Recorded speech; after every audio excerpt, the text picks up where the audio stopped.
संपूर्ण महाराष्ट्रात लोकप्रिय झालेल्या आमच्या @कागल लाईव्ह या चॅनेलला लाईक करा, बेल दाबून सबस्क्राईब करा.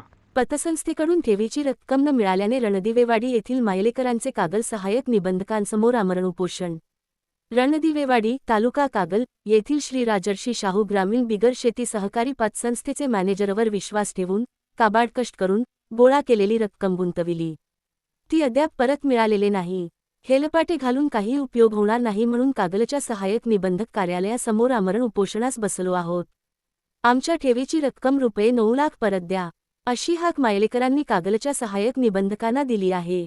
रक्कम मिळत नाही तोपर्यंत उपोषण थांबवणार नाही असा इशाराही त्यांनी दिला आहे. विनायक अशोक चिखले व श्रीमती शालन अशोक चिखले राहणार रणदिवेवाडी अशी ठेवीदारांची नावे आहेत. चिखले मायलेकरांनी दररोज मोलमजुरी केली आहे. काबाड कष्ट करून ऊस पिकवला आहे.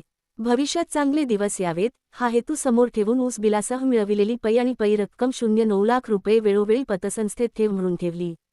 ठेवीची रक्कम पाहिजे त्या वेळेत मिळाली नाही म्हणून कागल सहाय्यक निबंध व पतसंस्था संचालक मंडळाकडे वेळोवेळी मागणी केली, परंतु रक्कम मिळालेली नाही. आजच्या घटकाला सहाय्यक निबंधक संचालक मंडळावर काय कारवाई करणार याकडे सर्वांचे लक्ष लागून राहिले आहे.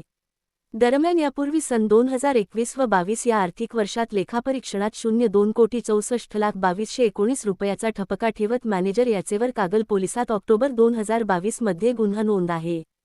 काही आक्षेपार्ह नोंदी असल्याचेही लेखापरीक्षणात म्हटले आहे.